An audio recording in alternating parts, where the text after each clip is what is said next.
প্রিয় দর্শক, বাংলাদেশের অর্থনীতিতে বিমা খাতে রয়েছে বিপুল সম্ভাবনা। এই সম্ভাবনাকে সামনে রেখে আরটিভি সাপ্তাহিক আয়োজন উন্নয়নী বিমা অনুষ্ঠানে আপনাদের সবাইকে স্বাগত জানাচ্ছি। আমি সৈয়দ আশিক রহমান।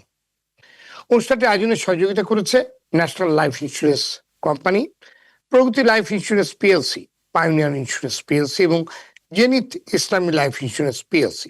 দর্শক, 2026 সালের এই সময় দাঁড়িয়ে বাংলাদেশ যখন $2,900 বেশি মাথাপিছু আয়ের এক উদীয়মান অর্থনীতি, ঠিক তখনই আমাদের একটি রূঢ় বাস্তবতার মুখোমুখি হতে হচ্ছে।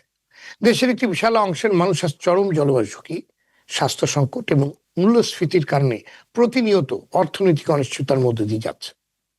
গ্লোবাল ডেটা অনুযায়ী বিশ্বব্যাপী ক্ষুদ্র বিমা বা মাইক্রো ইন্স্যুরেন্সের বাজার 2026 সালে প্রায় $95 বিলিয়ন পৌঁছাতে যাচ্ছে। কিন্তু আমাদের দেশের চিত্রটি খুবই হতাশাব্যঞ্জক। বাংলাদেশের বিমা খাতের পেনিট্রেশন বা বিস্তৃতি এখনো জিডিপির 1% নিচে। এর মানে হলো আমাদের দেশের সিংহভাগ প্রান্তিক মানুষ, কৃষক, দিনমজুর এবং ক্ষুদ্র উদ্যোক্তারা যে কোনো বড় সংকটে সম্পূর্ণ অরক্ষিত।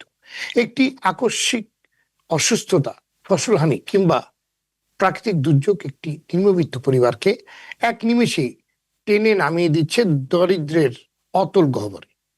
যদিও সরকার সম্প্রতি ইউনিভার্সাল হেলথ কাভারেজ রোডম্যাপ 2026 থেকে 35 এবং সাময়িক নিরাপত্তা বেষ্টনীর আওতায় ফ্যামিলি কার্ডের মতো কিছু উদ্যোগের মাধ্যমে জীবন চক্রভিত্তিক ঝুঁকি মোকাবেলা করার চেষ্টা করছে, কিন্তু প্রশ্ন হলো, এই উদ্যোগগুলো কি আসলে প্রান্তিক মানুষের দোরগোড়ায় পৌঁছাচ্ছে?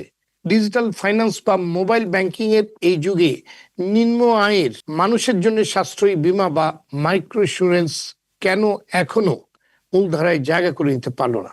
এসব নিয়ে দর্শক আজ আমাদের আলোচনার বিষয় নিম্ন আয়ের মানুষের সুরক্ষায় বিমা।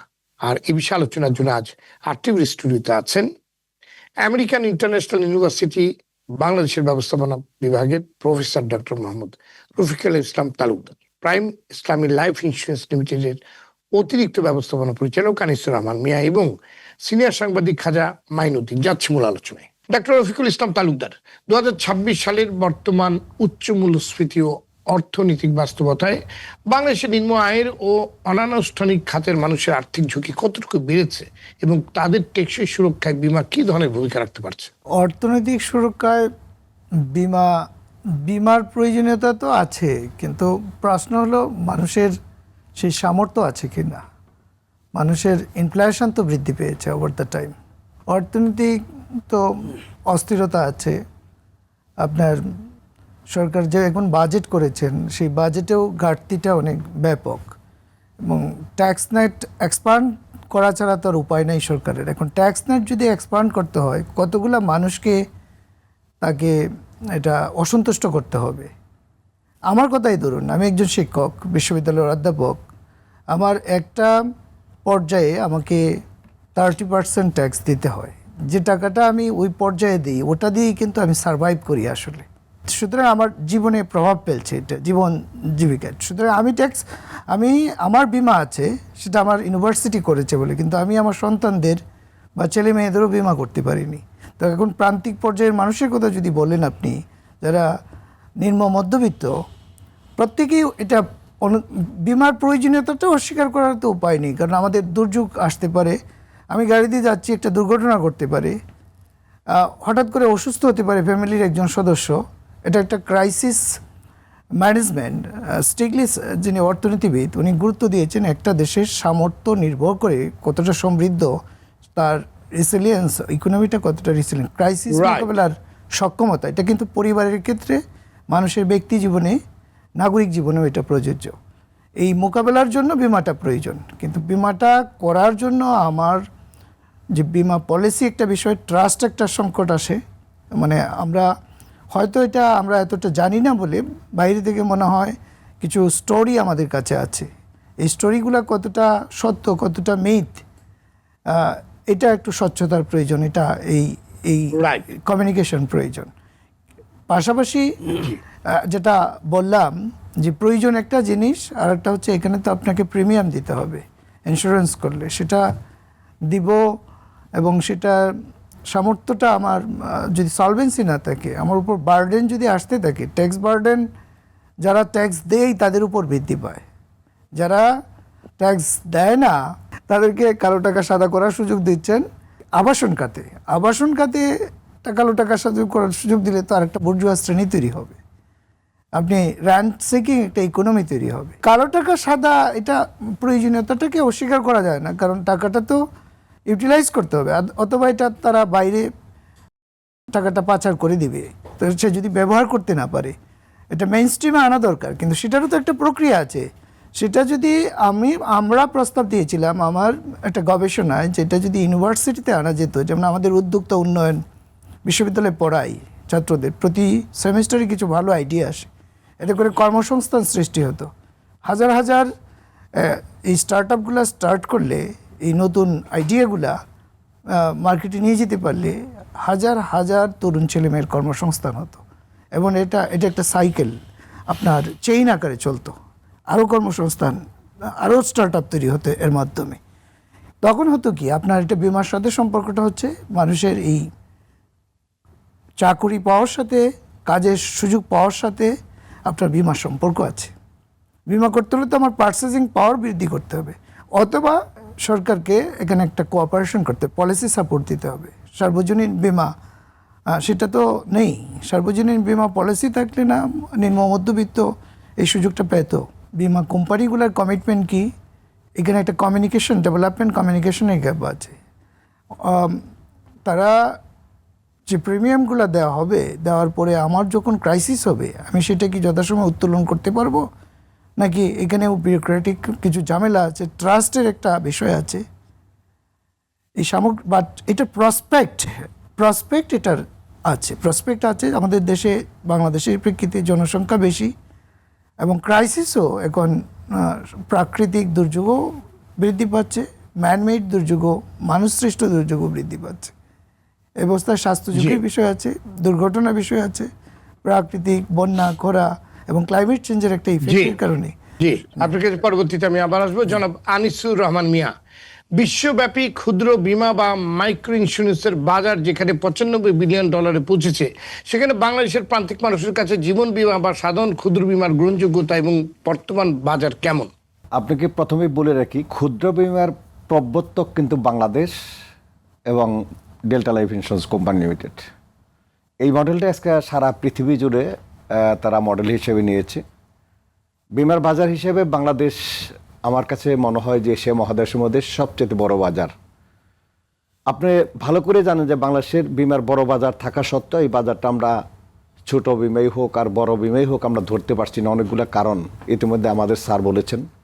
মানুষের ক্রয় ক্ষমতা আছে কিনা, মানুষের ক্রয় ক্ষমতা আছে, তবে বীমার প্রতি মানুষের আস্থা এবং বীমার মাধ্যমে সঞ্চয় করবে এই মনোবৃত্তিটাই বাংলাদেশের মানুষের ভিতরে এখনও অনেকটা গড়ে ওঠেনি। এরপরে আমরা যদি বলি বীমা করার পরে তারা যথাযথ সেবাও পাচ্ছে না। এই তিনটা ক্রাইসিস একত্র হওয়ার কারণে কিন্তু এত বড় বাজারটা আমরা দখলে নিতে পারছি না।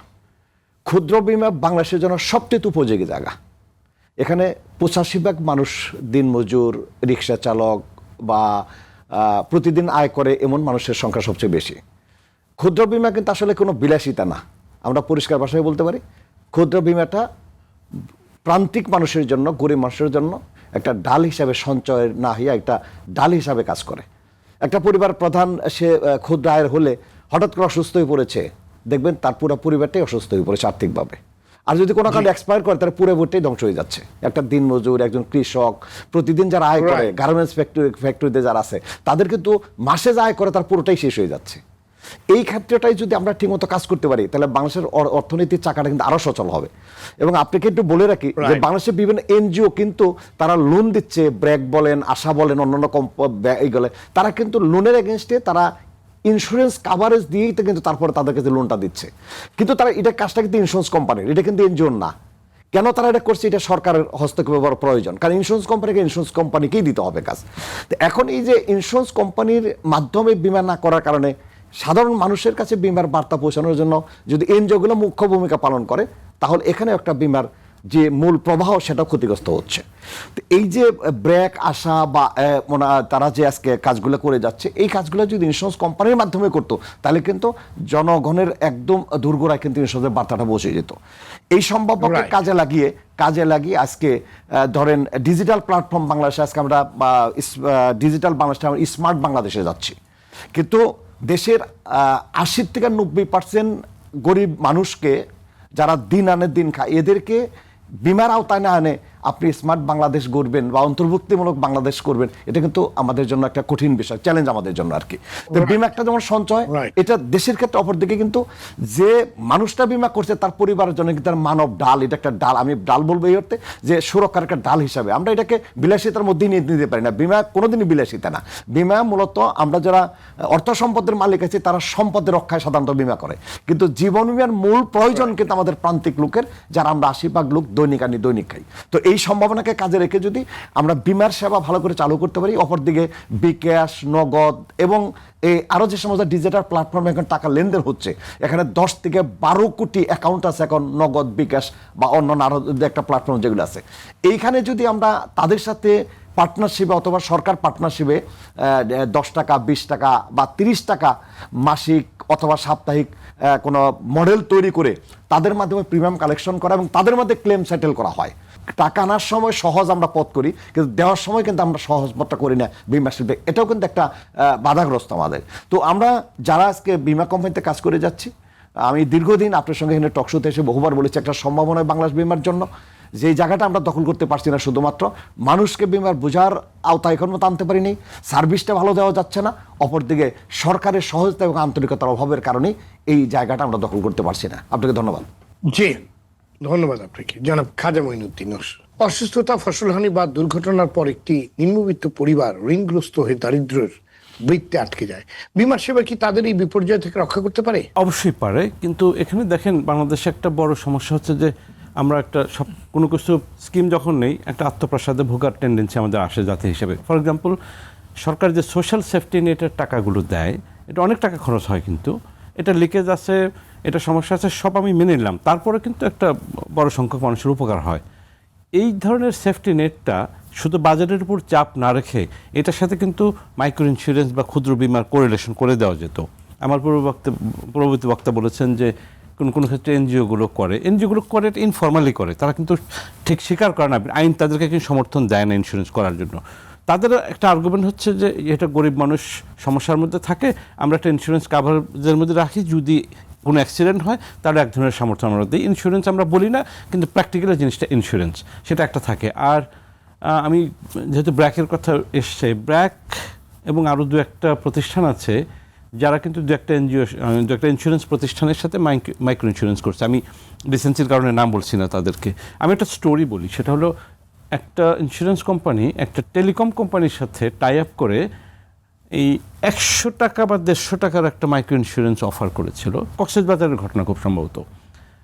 সেখানে ওই পরিবার জানতো না যে ইন্স্যুরেন্স কাভারেজ আছে, কিন্তু এটা খোঁজ করে এটা ওই thanks to that insurance company এবং টেলিকম কোম্পানি, তারা ওই পরিবারকে বেশ একটা বড় অঙ্কের কম্পেনসেশন দিয়েছে। ওই ভদ্রলোক মাছ মারতে গিয়ে মারা গিয়েছিলেন। তো এইটা একটা খুব উজ্জ্বল দৃষ্টান্ত। কিন্তু আমাদের ক্ষেত্রে অনেক সময় হয় কি, যেহেতু ইন্স্যুরেন্স সম্পর্কে কনফিডেন্স ল্যাকিং আছে, সেখানে অনেকে ইন্স্যুরেন্স করতে ভয় পায়। আর অনেক ক্ষেত্রে অস্বীকার করা যাবে না যে প্রিমিয়াম দেওয়াটা কিছুটা বার্ডেনসাম। এই জায়গাটাতে সরকার হস্তক্ষেপ করতে পারে, সোশ্যাল সেফটি নেটের সাথে লিঙ্ক করে দিতে পারে, একটা ইন্স্যুরেন্স প্রোগ্রাম করতে পারে। আরেকটা হচ্ছে আরএমডির মতো সেক্টর বা অন্য ইন্ডাস্ট্রিয়াল যেসব সেক্টরগুলো আছে, সেখানে কিন্তু সরকার, তারপরে মালিকরা এবং কর্মচারীরা 3 পক্ষ মিলে কিন্তু ইন্স্যুরেন্স করতে পারে। ইন্স্যুরেন্স করলে পরে ইন্ডাস্ট্রিয়াল সেক্টর যদি আপনি প্রথমে ধরেন, তাহলে কি হবে যে এটা লাখ লাখ শ্রমিক এর আওতায় আসবে এবং ইন্স্যুরেন্স সেক্টরে কিন্তু বুম হবে, প্রচুর টাকা আসবে ইন্স্যুরেন্স সেক্টরের ফলে। সরকার কিছু সমর্থন দিল, মালিকরা দিল, কর্মচারীরাও দিল। এটা করতে পারে। কারণ আমরা যে আলোচনাটা করছি মাইক্রো ইন্স্যুরেন্স বা অন্য ইন্স্যুরেন্সের যে কনফিডেন্সের ঘাটতি, এই আলোচনা কেমন পর্যন্ত চলতে থাকবে যদি আমরা কতগুলো বেসিক সমস্যার সমাধান না করি। সেটা হচ্ছে financial sector as a whole যে ল্যাক অফ ট্রাস্ট মানুষের আছে। ব্যাংকে টাকা রাখতে আজকাল মানুষ ভয় পাচ্ছে, এটা তো জানেন আপনারা সবাই। তারপরে নন ব্যাংক ফিনান্সিয়াল ইনস্টিটিউশন, সেখানকার রাস্তার ঘাটতি আছে এবং এটার জন্য কিন্তু সব কোম্পানি বা সব ব্যাংক মোটেও দায়ী না। এর ফলে ভালো কোম্পানি, ভালো ব্যাংকেরও কিন্তু দুর্নাম হচ্ছে, অথচ তারা ভালো কাজ করছে, অথচ তারা ভালো সেবা দিচ্ছে, ভালো করার চেষ্টা করছে, কিন্তু তারা ভিক্টিমাইজ হচ্ছে কার্যত কিছু খারাপ কোম্পানির জন্য, কিছু যারা সার্ভিস জানা ডিজনেস্টের জন্য। এইখানে হচ্ছে সরকারের ভূমিকাটা ইম্পর্টেন্ট। যদি রেগুলেশন ঠিকঠাক না থাকে এটা চলবে। আরেকটা হচ্ছে এখন এক কথা আমি বলি, রিফর্ম, এই ফিনান্সিয়াল সেক্টরের রিফর্ম যদি জোরদার না করা যায়, ইনস্টিটিউশনালাইজ করে যদি ঠিকঠাক না করা যায় এবং মানুষকে যদি মানে ইনক্লুশনের অধীনে, ফিনান্সিয়াল ইনক্লুশনের অধীনে না আনা যায়, তাহলে মাইক্রো ইন্স্যুরেন্স বা অন্য কোনো ইন্স্যুরেন্সই সফল হবে না। অধ্যাপক ডক্টর রফিকুল ইসলাম তালুকদার, দেশে বিমা খাতের পেনিট্রেশনের হার 0.04% মতো। বিমা নিম্ন আয়ের মানুষের কাছে নিয়ে যেতে হলে অর্থনৈতিক ও সামাজিক স্তরে কি ধরনের উদ্যোগ দরকার? নিম্ন আয়ের মানুষের কাছে পৌঁছতে হলে সরকার এবং সরকারের পলিসি সাপোর্ট এখানে মুখ্য। যেটা আগে বললাম যে অনেক দেশেই সার্বজনীন বিমার একটা পলিসি আছে, যে দেশগুলো ডেভেলপমেন্ট ইকোনমিক্সের উপর গুরুত্ব দেয় এবং হিউম্যান ডেভেলপমেন্টের উপর পার্টিকুলারলি গুরুত্ব দেয়। বিমাটা তো একটা মানব উন্নয়নের সাথে সম্পর্কিত, মানুষের সুরক্ষা, এটা ক্রাইসিস, সংকটকালীন একটা সুরক্ষা। এটা ওই ক্রাইসিস মোকাবেলা করতে না পারলে তো একটা পরিবার বিপর্যস্ত হয়ে যায়। সুতরাং এখানে রাষ্ট্রের একটা পলিসি সাপোর্টের বিষয় আছে। আর একটা হচ্ছে এই রাষ্ট্রের পলিসিতেই আপনার পাবলিক প্রাইভেট কোঅপারেশন হতে পারে, এনজিওগুলোর সাথে কোঅপারেশন হতে পারে, বিমা কোম্পানি, এনজিও এবং সরকারের সাথে কোঅপারেশন হতে পারে, আবার কর্পোরেট এবং বিমা কোম্পানি এবং সরকারের সাথে কোঅপারেশন। সরকার এখানে একটা ইন্টারমিডিয়েট হিসেবে থাকতেই হবে, ম্যাডিয়েটিং ফ্যাক্টর হিসেবে। কারণ সরকারের পলিসি কতটুকু অনুকূলীয়, আপনি যদি এই ট্যাক্সের কথা আগে বললাম, ট্যাক্স বার্ডেন মানুষের উপর এক্সট্রিম লেভেলে চাপান প্রান্তিক পর্যায়ের মানুষের কাছে বা ক্ষুদ্র ব্যবসায়ীর কাছে, তাহলে তো আপনি একবার ট্যাক্স নিয়ে যাচ্ছেন। সুতরাং সরকারের দায়িত্ব হিসেবে সুযোগগুলো দেওয়া, প্রান্তিক পর্যায়ে সার্বজনীন বিমার সুযোগের আওতায় আনা।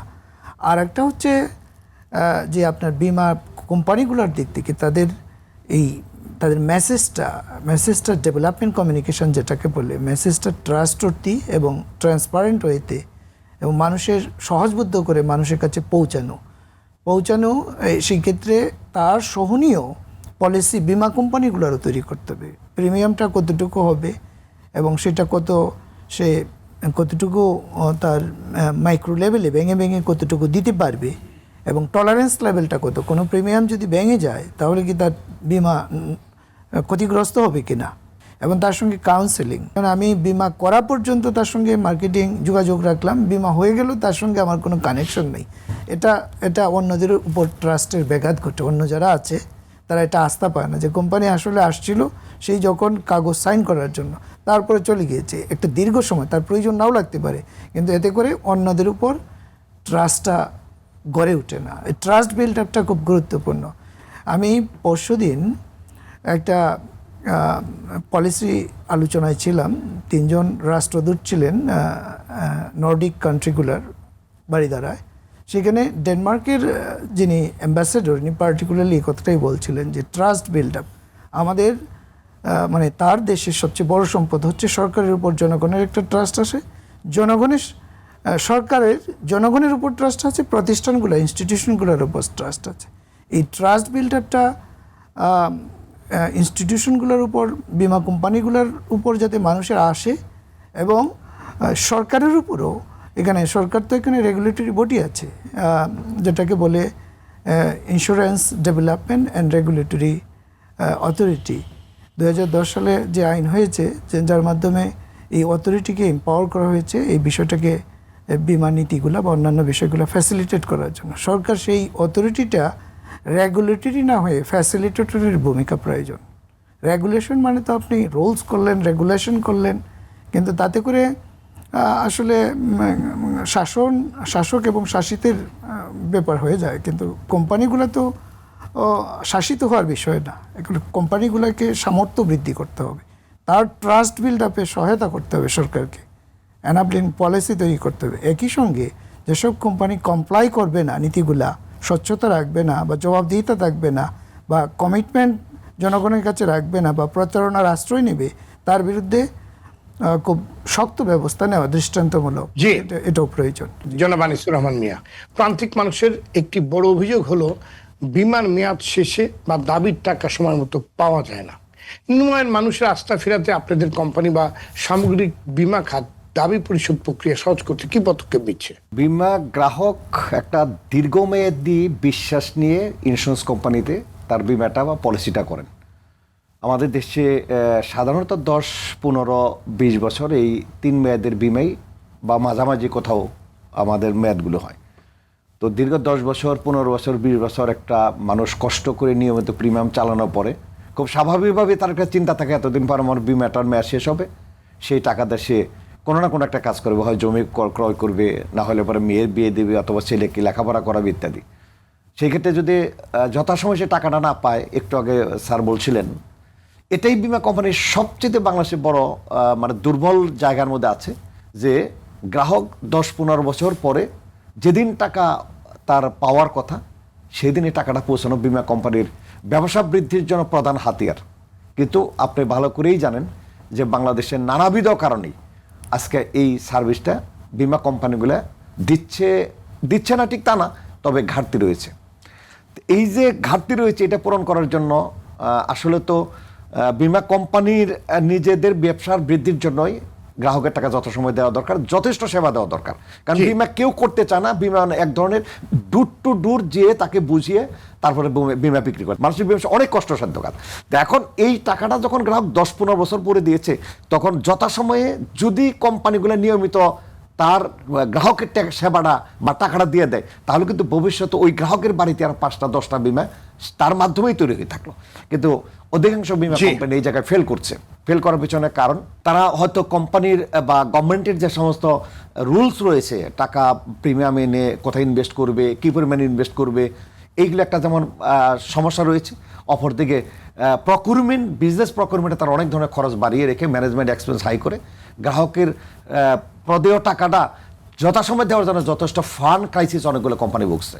তো এর থেকে উত্তরণের জন্য বিমা কোম্পানিগুলো, অনেকগুলো কোম্পানি হয়তো তারা ম্যানেজমেন্ট এক্সপেন্স কমাচ্ছে, প্রকিউরমেন্ট এক্সপেন্স কমাচ্ছে, বা আদার্সের সাথে এক্সপেন্স কমাইয়া মিনিমাইজ করে তার চেষ্টা চালাচ্ছে। কিন্তু সেটা একেবারেই অপ্রতুল আমার দৃষ্টিতে। বা আমার কথাই যদি আপনাকে বলি, বিমা কোম্পানি যদি এখন পর্যন্ত তারা তাদের অতীতের গ্রাহকদের টাকা দেওয়ার জন্য যথেষ্ট মানে সম্ভাবনা তৈরি করতে না পারে, তাইলে 2-4টে ইন্স্যুরেন্স কোম্পানি ছাড়া বাকি সব ইন্স্যুরেন্স রুগ্ন শিল্প হিসেবে রূপান্তর হবে। ধন্যবাদ আপনাকে জনাব খাজা মাইনুদ্দিন। হাওর উপকূল বা চরাঞ্চলের মানুষ প্রতি বছর বন্যায় সবকিছু হারায়। সরকারের সামাজিক নিরাপত্তা বেষ্টনীর পাশাপাশি বেসরকারি বিমা খাত এখানে কিভাবে কাজ করতে পারে? এর সোজা উত্তর হচ্ছে ক্রপ ইন্স্যুরেন্স হচ্ছে একটা সলিউশন। ক্রপ ইন্স্যুরেন্স এবং নন ক্রপ যেসব ফার্মিং আছে সেগুলোর ইন্স্যুরেন্স করা যেতে পারে। কিন্তু আনফর্চুনেটলি আমরা অনেক বছর ধরে ক্রপ ইন্স্যুরেন্সের গল্প শুনছি, আলোচনা হচ্ছে, এটা আগাচ্ছে না। আমার পূর্ববর্তী বক্তা ধারণা দিয়েছেন যে কিছু কিছু ক্ষেত্রে সরকারকে ইন্টারমিডিয়েট হিসেবে আসতেই হবে, কারণ এখানে সরকারের ভূমিকা ছাড়া সম্ভব না। ক্রপ ইন্স্যুরেন্স ডেফিনেটলি এটা খুব আনসার্টেন, কারণ নষ্ট হয়ে যেতে পারে, এটা মেজার করা মুশকিল, কতটুকু ক্রপ হবে আপনি জানেন না, অনিশ্চয়তা আছে। কিন্তু নিশ্চয়ই অন্যান্য দেশে, আমেরিকাতে আমরা দেখেছি, আমেরিকাতে তো ক্রপ ইন্স্যুরেন্সের তো ফর্মুলা পরিষ্কার, কতটুকু কে পাবে না, কীরকম প্রিমিয়াম হবে, ইন্স্যুরেন্স কোম্পানির টাকাটা কখন কোথায় কীভাবে দেওয়া হবে, সেটা পরিষ্কার। আমি পূর্ববর্তী বক্তা থেকে একটা জিনিস একটু আমি অ্যাড করতেই চাচ্ছি, সেটা হচ্ছে যে ওই যে পরিশোধ করার ব্যাপারে গ্রাহকদের টাকাটা, এটা একটা পয়েন্ট আমি অ্যাড করবো, সেটা হচ্ছে ডিজিটাইজেশন। যদি ডিজিটাইজেশন করা যায় প্রিমিয়াম সংগ্রহের ক্ষেত্রে এবং পেমেন্টের ক্ষেত্রে, তাহলে কিন্তু আপনার 7-8 দিনের বেশি লাগার কথা না ম্যাচিওর হওয়ার পরে। কিন্তু এখানে যেরকম অনেক কিছু কিছু কোম্পানি তাদের ডিজিটাইজেশনের ঘাটতি আছে, আরেকটা হচ্ছে অনেক ক্ষেত্রে গ্রাহকরাও ডিজিটাইজ ফর্মে পেমেন্টটা করতে চায় না, এখানেও কিন্তু ঘাটতি আছে। সুতরাং এটা একটা অ্যাড্রেস করতে হবে। আর হাওয়ার প্রসঙ্গে আপনি যেটা বলছিলেন, এবার হাওরে তো খুব একটা দুঃখজনক ঘটনা ঘটেছে, 2 থেকে 2.5 লক্ষ টন ধান নষ্ট হয়েছে, হঠাৎ করে বন্যা হয়েছে। এবং আমি ওই ইটনা মিঠামণি অঞ্চলে গিয়েছিলাম, মানে খুবই খুবই দুঃখজনক। যিনি 2000 মণ ধান পাবেন, উনি পেয়েছেন 200-300 মণ, এবং সেটা খাওয়ার যোগ্য না সেই ধানগুলো। শস্য নষ্টও হয়, সেটা আছে, যদিও শস্য নর্মালি নষ্ট হওয়ার ব্যাপারটা বাংলাদেশে কমে গেছে। সুতরাং এখন কিন্তু ইন্স্যুরেন্স কোম্পানিগুলোর জন্য পরিবেশ তৈরি হয়েছে ক্রপ ইন্স্যুরেন্স এবং নন ক্রপ এগ্রিকালচার ইন্স্যুরেন্স করার। এবং সেখানে আমার মনে হয় যে ইন্স্যুরেন্স কোম্পানিগুলো উচিত হচ্ছে সরকারের সাথে দেন দরবার করে প্রয়োজনে বাংলাদেশ 64 জেলা 64 পাইলটিং হোক, পাইলটিং হয়ে আস্তে আস্তে এটা পপুলার করার স্কোপ আছে। এবং মানুষ কিন্তু যদি টাকা পাবে বা বিপদে বললে টাকা পাবে, এই অ্যাসিওরেন্স থাকে, মানুষ কিন্তু ইন্স্যুরেন্সের প্রিমিয়াম দিতেও রাজি আছে। আর ঢাকায় বসে আমরা একটা কিছু জিনিস জানি না, ঢাকার বাইরে অনেক জায়গায় কিন্তু হাই ভ্যালু এগ্রিকালচারের কাছাকাছি পড়ে যায়, ঠিক অত হাই ভ্যালু না হলেও ভ্যালু এডিশনটা বেড়ে গেছে, এগ্রিকালচারে শিক্ষিত ছেলেপেলেরা এসেছে এবং এখানে কিন্তু ভ্যালু এডিশন বেড়েছে, ক্যাপাসিটি বেড়েছে। সুতরাং কৃষকরা, সেই বাংলাদেশের যে মাথায় যে কৃষক, সেই মডেলের কৃষক কিন্তু কমে গেছে, এবং এখন অনেকেই কিন্তু সমর্থ আছে যারা এটা ইন্স্যুরেন্স করতে পারবে। অধ্যাপক ডক্টর রফিকুল ইসলাম তালুকদার, বাংলাদেশের প্রত্যন্ত অঞ্চলেও এখনো মোবাইল ফাইন্যান্সিয়াল সার্ভিস বা এজেন্ট ব্যাংকিং পৌঁছে গেছে। এই ক্যাশলেস ইকোসিস্টেম ব্যবহার করে নিম্ন আয়ের মানুষের সঞ্চয় সুরক্ষাকে কিভাবে একসাথে গাঁথা সম্ভব? ডিজিটাল ব্যাংকিং ব্যবস্থা না, এর বাইরেও নগদ বা বিকাশ ছাড়াও আপনার যে এআই সিস্টেম এখন আপনার ট্রাফিকে চালু হয়েছে, এখানে যে ড্রাইভার পাইপ পাস করে নাই সেও কিন্তু এআইটা বুঝতে পারছে। প্রত্যেকটা মানুষ প্রান্তিক পর্যায়ের এখন কি ঘটছে ঢাকা এটাও সে জানে, ডিজিটালাইজেশনের কারণে, সোশ্যাল মিডিয়ার কারণে। সুতরাং আপনি যে চ্যালেঞ্জটার কথা বলছেন, এই ডিজিটালাইজেশন ট্রান্সফরমেশন বা ডিজিটাল লিটারেসি, এটা তার মানুষের হয়ে গেছে। সেটা আমি চ্যালেঞ্জ মনে করি না। প্রত্যেকটা মানুষকে এই ডিজিটালাইজেশনের আওতায় বরং এটাকে ইন্টেন্সিফাই করা দরকার। তার কনফিডেন্ট তার আছে, মানুষের আছে। সমস্যাটা তো অন্য জায়গায়, সমস্যাটা হচ্ছে ডেভেলপমেন্ট কমিউনিকেশনের। এখানে বিমা কোম্পানিগুলা যে স্ট্র্যাটেজিতে কাজ করছে, তার স্ট্র্যাটেজিটা আমার কাছে সঠিক মনে হয় না আনফর্চুনেটলি। তার স্ট্র্যাটেজিটা হবে মানুষের কাছে পৌঁছানো, তার ট্রাস্ট বিল্ড আপ, এবং একটা দীর্ঘ বিমা। কিন্তু ব্যাংকের আমার 5 বছরের টাকা রাখলাম, এটা স্বল্প মেয়াদি বা মধ্যম মেয়াদি। 5 বছর খুব দ্রুত চলে আসে, একটা পলিটিক্যাল রিজাইম চেঞ্জ হলেই 5 বছর লাগে, দেখতে দেখতে চলে যায়। কিন্তু 15 বছর 20 বছরের বিমা, এটা আমার নাও লাগতে পারে, এখন কোনো ক্রাইসিস নাও হতে পারে। ফলে তার সঙ্গে যে কানেকশানটা, এই কন্টিনিউয়ার কানেকশানটা অনেকগুলা ভালো গল্প তৈরি করে। স্টোরি তৈরি না করতে পারলে আপনার মানুষকে একসাথে আপনি গাঁথতে পারবেন না। মানুষের আস্থার জায়গাটায় আসতে হবে। নিম্ন আয়ের মানুষের কাছে ক্ষুদ্র বীমা জনপ্রিয় করতে বীমা উন্নয়ন ও নিয়ন্ত্রণ কর্তৃপক্ষ এবং সরকারের কাছে আপনাদের প্রত্যাশা কি ধরনের সহযোগিতা পেলে বীমা কোম্পানিগুলো সারা দেশে দরিদ্র জনগোষ্ঠীকে সহজে বীমার আওতায় আনতে পারবে? বীমা নীতি স্যার যেটা বলেছেন, আসলে আমাদের যে ইদ্রা রয়েছে, ইদ্রা তো আমাদেরকে নিয়ন্ত্রণ করবে, কিন্তু নিয়ন্ত্রণের জায়গায় না থেকে তারা যদি আসলে আমাদেরকে বিজনেস পার্টনার মনে করে, তাহলে কিন্তু আমরা মনে করি যে বীমার এই বিশাল সেক্টরটা বা দেশটাকে অনেকটা এগিয়ে নিয়ে যেতে পারবো।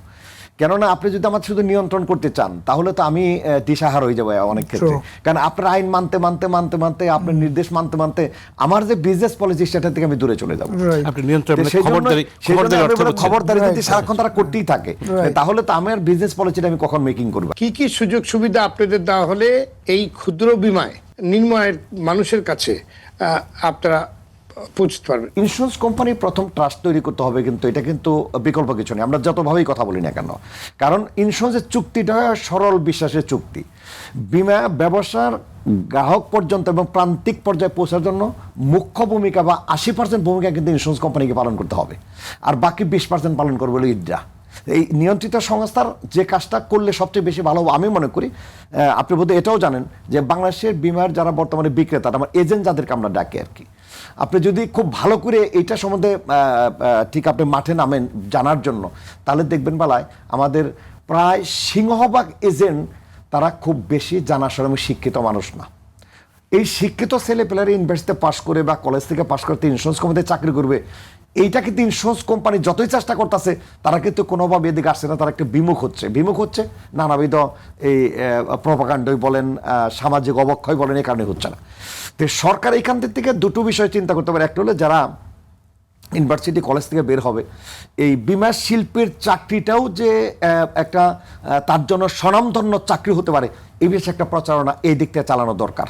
অপরদিকে যারা ভালো করতেছে বর্তমানে বীমা কোম্পানিতে, তাদেরকে কোনো না কোনো অ্যাওয়ার্ড দেওয়ার চিন্তা করা যায় কিনা, যাতে বাইরে যারা আছে তারা চিন্তা করতে, আমি এই প্রতিষ্ঠানের চাকরিগুলো তো আর্থিকভাবে যেমন ভালো থাকতেছি, সামাজিক মর্যাদা এবং রাষ্ট্রীয় মর্যাদা আমার পাচ্ছি, তাহলে একটা এনকারেজিং হলো। 3 নাম্বার হলো যারা আমাদের বর্তমানে গ্রাহক আছে, এদের টাকা যত সময় কোম্পানিগুলো যাতে দেয়, এই বিষয়ে তাদের এনশিওর করতে হবে। কোনো কারণে যদি ফেল করে, তাহলে যে সমস্ত আইন আছে এর পুরোটাই কোম্পানিকে প্রয়োগ করতে হবে, যাতে গ্রাহক মনে করে যে আমি বীমা করছি, আমার দেখভাল করার কেউ নেই। এইটা যেন তার ভিতরে ঢুকে না, যে সরকারি সংস্থা রয়েছে আমার সমস্যা দূর করার জন্য। আর প্রচারটা সরকার থেকে বাড়াতে হবে বীমা সম্পর্কে, বীমা মানুষের কতটুকু প্রয়োজন। শুধু আমি ইন্স্যুরেন্স কোম্পানিতে চাকরি করি, আমি মানুষের কাছে আমার জিনিসটা যতই ভালো বলি না কেন, তার ভিতরে কিন্তু একটা জিনিস কাজ করবো, ভাই জিনিসটা আপনার। কিন্তু যখন তৃতীয় পক্ষ আমার পক্ষ হয়ে এটাকে ভালো হিসাবে প্রচার শুরু করবে, তখন কিন্তু আর একটা ইন্স্যুরেন্স কোম্পানি এগিয়ে যাবে বলে মনে করি। তবে সেই ক্ষেত্রে কিন্তু কোনো কোম্পানির নাম না বলে বীমার কথা বলতে হবে, কোনো কোম্পানির নাম নয়। তবে এই ক্ষেত্রে আমাদেরকে এই সীমাবদ্ধতাগুলো যদি আমরা দূর করতে পারি তাহলে আপনি পার্টনারশিপে আপনি ধরেন শিক্ষিত যুব সমাজগুলো এগিয়ে আসবে। সামাজিক অবক্ষয় এটার থেকে তারা অন্তত শিক্ষিত যুব না, গভর্নমেন্ট আমাকে অ্যাওয়ার্ড করতেছে বা গভর্নমেন্ট আমাকে সাপোর্ট করতেছে। তাহলে আজকে আমি বহু ইউনিভার্সিটিতে গিয়েছি আমার ইন্স্যুরেন্স পলিসি করার জন্য, আমাকে কোথাও তো বক্তব্য দিতে ডেকে নেওয়া হয়েছে, আমাকে ক্লাস নিতেই বলেন আর সেমিনারে বক্তব্য দিতে। আমি কিন্তু যত ছেলেমেয়েদের সাথে কথা বলেছি, আপনি হাজার হাজার ছেলেমেয়ের মধ্যে কেউ ডাক্তার, ইঞ্জিনিয়ার, জজ, ব্যারিস্টার হবে, কিন্তু ইন্স্যুরেন্স কোম্পানিতে ক্যারিয়ার বিল্ড করবে এমন আমার এই 38 বছর বিমা শিল্পের ক্যারিয়ারে আমি কাউকেই খুঁজে পাইনি। কারণ এই দুর্বলতা কিন্তু বিমা কোম্পানি না, এটা কিন্তু সরকারের। এই দুর্বলতা ইদ্রার, এই কাটিয়ে ওঠা তাদের দায়িত্ব। আর বিমা কোম্পানির দায়িত্ব হলো কোনো ছেলে পেলে যখন ইন্স্যুরেন্স কোম্পানিতে শিক্ষিত সমাজ আসবে তাদেরকে সিকিউর করা, তাদের জব সিকিউর করা। অপরদিকে তারা যে কমিটমেন্ট নিয়ে প্রিমিয়ামটা মানুষের কাছ থেকে আনছে, সেই তাদের মাধ্যমে যেন কমিটমেন্টটা রক্ষা করা হয়। তার অর্থ গ্রাহকের সেবাটা দ্রুত নিশ্চিত করতে পারলেই সরকার, যারা শিক্ষিত যুব সমাজ এরা এগিয়ে আসে। আর বিমা কোম্পানিগুলো যদি যথাযথ সেবাগুলো দিতে থাকে তাহলে আপনাকে বলতে পারি একটা বাংলাদেশে একটা বিস্ময়কর বিপ্লব ঘটবে বিমা শিল্পে। খাজা মাইনুদ্দিন, নিম্ন আয়ের মানুষের সুরক্ষায় বিমাকে কেবল একটি ব্যবসায়িক প্রোডাক্ট হিসেবে না দেখে এটিকে একটি সামাজিক দায়িত্ব হিসেবে প্রতিষ্ঠিত করার সুযোগ কতখানি আছে, এবং এক্ষেত্রে কোম্পানি নিয়ন্ত্রক সংস্থা এবং সরকার কার কি করণীয়? ইদ্রার দায়িত্ব হচ্ছে ইন্স্যুরেন্স লিটারেসি বাড়ানো, ইন্স্যুরেন্স সম্পর্কে ট্রাস্ট বাড়ানো, ইন্স্যুরেন্সের চাকরি করলে যে সম্মানজনক হতে পারে সেরকম প্রচারটা ইন্স্যুরেন্স বাড়ানো। আর সরকারের দায়িত্ব হচ্ছে কিছু আর্থিক পাইলট প্রজেক্ট নিয়ে কোম্পানিগুলোকে সহযোগিতা করা, কোম্পানির সহযোগিতা এটা করা। আর কোম্পানির দায়িত্ব হচ্ছে এই অনেস্টিটা প্রুফ করা, ট্রাস্ট বিল্ড করা। এই তিনটা যদি করা হয় তাহলে ইন্স্যুরেন্স আগাবে। যদি আমাকে 1 মিনিট দেন, যে স্ট্র্যাটেজিগুলোর কথা বলছেন, মিডিয়ার সঙ্গে আপনাদের পার্টনারশিপ আসছে, যেমন আজকের একটা সুন্দর প্রোগ্রাম হচ্ছে, এমন আপনারা ইউনিভার্সিটিগুলো, একাডেমিয়ার সঙ্গে আপনার কানেকশন প্রয়োজন। একাডেমিয়ার সঙ্গে কানেকশন না করলে আপনার এটার যে আমরা তো আপনার উপযোগী তৈরি করতে পারবো না। ম্যান পাওয়ার তো তৈরি করতে হবে, স্কিল পিপল তৈরি করতে হবে, টেকনিক্যাল পিপল তৈরি করতে হবে, টেকনিক্যালি সাউন্ড। আর একটা হচ্ছে এই যে প্রোগ্রামটা, এই ধরনের প্রোগ্রাম, যেমন আমার ইউনিভার্সিটিতে যে লার্জ অডিটোরিয়ামে এখানে যে প্ল্যাটফর্মটা আছে, এই প্ল্যাটফর্মে অনায়াসে আপনি এই ধরনের ডিসকাশন আরো লাইভলি করতে পারবেন। ধন্যবাদ আপনাদের আলোচনায় যুক্ত হওয়ার জন্য। দর্শক, বিমা কোনো বিলাসী পণ্য নয়, এটি যে কোনো শ্রেণী পেশার মানুষের সুরক্ষা বলয়। আর নিম্ন আয়ের কোটি মানুষের জন্য এটি অত্যাবশ্যকীয় একটি রক্ষা কবচ। বিশেষজ্ঞরা যেমনটি বলছেন, প্রান্তিক মানুষের সুরক্ষায় কেবল প্রথাগত বিমা দিয়ে কাজ হবে না, আমাদের প্রয়োজন সহজ শর্তের মাইক্রো ইন্স্যুরেন্স। দাবি নিষ্পত্তিতে শতভাগ স্বচ্ছতা এবং মোবাইল ব্যাংকিংয়ের মতো আধুনিক প্রযুক্তির সর্বোচ্চ ব্যবহার। একই সাথে বিমা খাতকে শুধু একটি বাণিজ্যিক ব্যবসা হিসেবে না দেখে একে সার্বজনীন সামাজিক সুরক্ষার অন্যতম প্রধান হাতিয়ার হিসেবে বিবেচনা করতে হবে। সরকার এবং নিয়ন্ত্রণ সংস্থাকেও বিমা কোম্পানিগুলোর জন্য প্রয়োজনীয় সহায়তা দিতে হবে। দর্শক, সঙ্গে থাকার জন্য ধন্যবাদ। জানিয়ে রাখছি, উন্নয়নী বিমা অনুষ্ঠানটি আয়োজনে সহযোগিতা করেছেন ন্যাশনাল লাইফ ইন্স্যুরেন্স কোম্পানি, প্রগতি life insurance company, pioneer insurance company PLC এবং জেনিত ইসলামী লাইফ ইন্স্যুরেন্স পিএলসি। সবাই ভালো থাকুন, সুস্থ থাকুন। সঙ্গে থাকার জন্য ধন্যবাদ।